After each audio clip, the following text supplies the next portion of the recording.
दोस्तों नमस्ते। राजनेताओं के बदलते रंग देखकर गिरगिट भी खुदकुशी कर लेगा, अपने आप को खत्म कर देगा।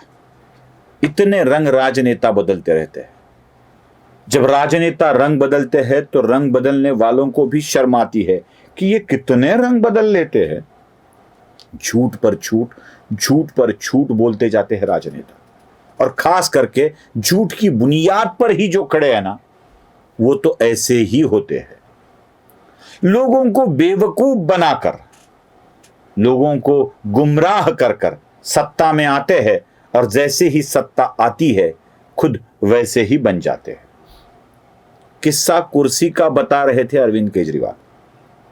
वह वीडियो सबने देखा है, फिर भी कुछ अंश दिखा देता हूं। इस कुर्सी के अंदर कुछ ना कुछ समस्या है। जो इस कुर्सी के ऊपर बैठता है वही गड़बड़ हो जाता है। तो कहीं ऐसा तो नहीं कि इस आंदोलन से जब विकल्प निकलेगा और वो लोग जब कुर्सी पे जाके बैठेंगे, कहीं वो ना भ्रष्ट हो जाएं, कहीं वो ना गड़बड़ करने लगे।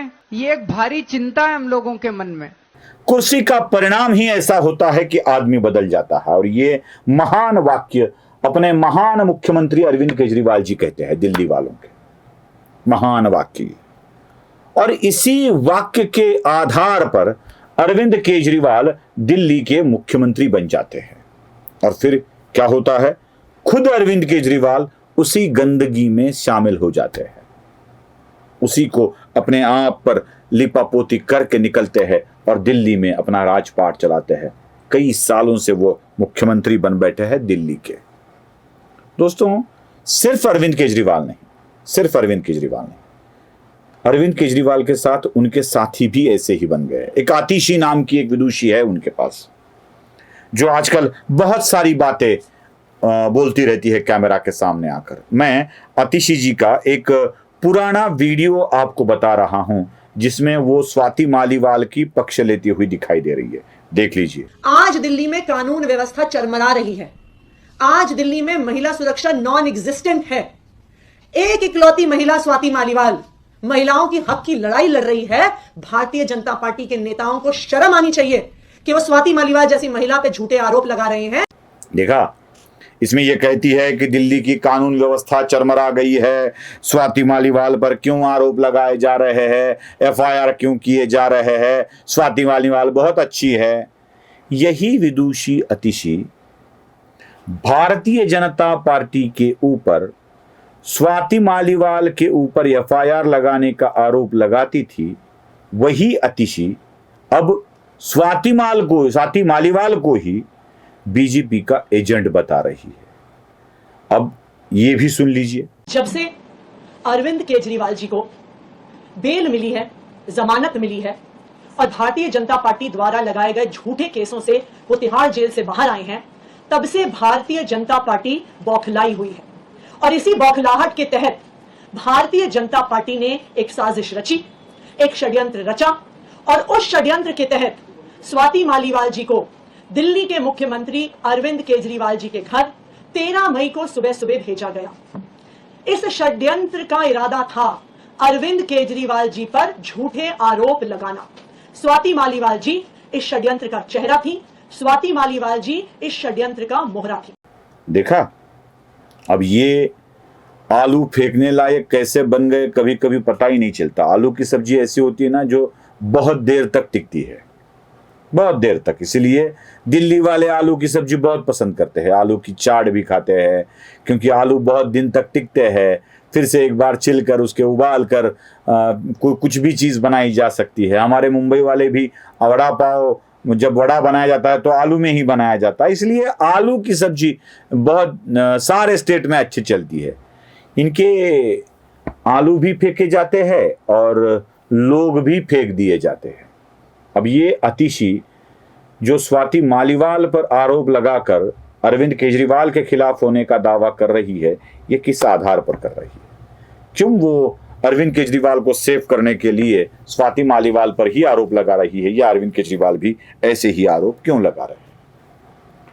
जब यही अरविंद केजरीवाल मीडिया से बात करते थे तो कहते थे, मैं राजनीति में कभी नहीं आऊंगा, ना कोई पद धारण करूंगा। देख लीजिए। Arnab, I have made it very clear and I am again making it very clear on your channel, on your program today. I will never fight elections in my life and I don't want to hold any post in my life. I have no political ambitions. राजनीति में आ भी गए, पद भी धारण कर लिया, छोड़ने का नाम भी नहीं ले रहे हैं, उसी पर बने रहना चाहते हैं, महीना महीना जेल में रहकर आते हैं, फिर भी अपने पद को नहीं छोड़ते हैं और यही कहते थे मैं राजनीति में नहीं आऊंगा। इससे एक बड़ी बात आपको दिखाता हूं, गिरगिट होना किसे कहते हैं? किसे कहते हैं? अपने बच्चों की कसम खा के आदमी वो झूठ बोल सकता है क्या? बच्चों की कसम खा के देख लीजिए। बच्चों की कसम है, ना बीजेपी से गठबंधन करेंगे ना कांग्रेस से गठबंधन करेंगे। बच्चों की कसम है, ना बीजेपी से गठबंधन करेंगे ना कांग्रेस से गठबंधन करेंगे। देखा, मैं बच्चों की कसम खाता हूं, ना भारतीय जनता पार्टी से गठबंधन करूंगा ना कांग्रेस से गठबंधन करूंगा। देख लीजिए जरा इंडी के स्टेज पर उनकी तस्वीरें, राहुल गांधी के साथ की तस्वीरें, सब कांग्रेस नेताओं के साथ की तस्वीरें। क्यों केजरीवाल जी बच्चों की झूठी कसम क्यों खा रहे हैं आप? क्यों खा रहे हैं? क्या होगा केजरीवाल के बच्चों का? इतनी झूठी कस्में खा रहे हैं तो केजरीवाल के बच्चों का क्या होगा? हर बार झूठ, हर बार झूठ, हर बार झूठ। अब तो मैं आपको एक ऐसा वीडियो दिखाने जा रहा हूं जिसमें अरविंद केजरीवाल जाति धर्म के आधार पर वोट नहीं मांगूंगा ये कह रहे हैं और उसी वक्त दिल्ली में जाति और धर्म के आधार पर ही वोट मांग रहे हैं। देख लीजिए। अभी एक पिक्चर आई है शाहरुख खान की, उसमें एक डायलॉग है, सोशल मीडिया पे चल रहा है। शाहरुख खान कहता है चुनाव के टाइम ये पार्टियां, ये नेता वोट मांगने आएंगे, कोई जाति के नाम पे वोट मांगेगा, पंजाब का उप मुख्यमंत्री दलित समाज से होगा दोस्त, तो अगला सीएम भंडारी समाज का होगा, कोई धर्म के नाम पे वोट मांगेगा। वोट को बंटने मत देना। कांग्रेस को एक भी हिंदू वोट नहीं मिल रहा, कोई हिंदू कांग्रेस को वोट नहीं दे रहा, केवल मुसलमानों के अंदर थोड़ा बहुत कंफ्यूजन है। जाति और धर्म के नाम पे वोट मत देना। देखा, दिल्ली वालों को समझ में आना चाहिए कि क्या होता है, किसे कहा जाता है सच बोलना, नेता किसे कहा जाता है।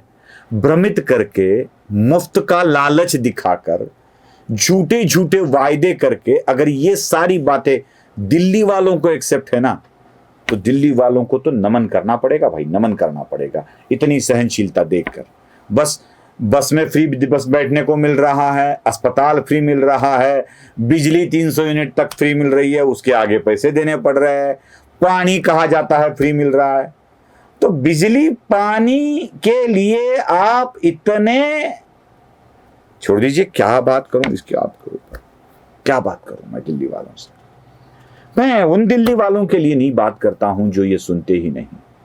भ्रष्टाचार के मामले में और वीआईपी कल्चर के मामले में तो क्या बोले अरविंद केजरीवाल, वीआईपी कल्चर के पर क्या बोलते हैं जरा देख लीजिएगा। दिल्ली से एक और नई किस्म की शुरुआत करना चाहते हैं, ये वीआईपी कल्चर खत्म करना चाहते हैं कि हम सादगी भरी राजनीति लाना चाहते हैं। उस दिशा में दिल्ली में वीआईपी कल्चर हम लोगों ने बंद किया।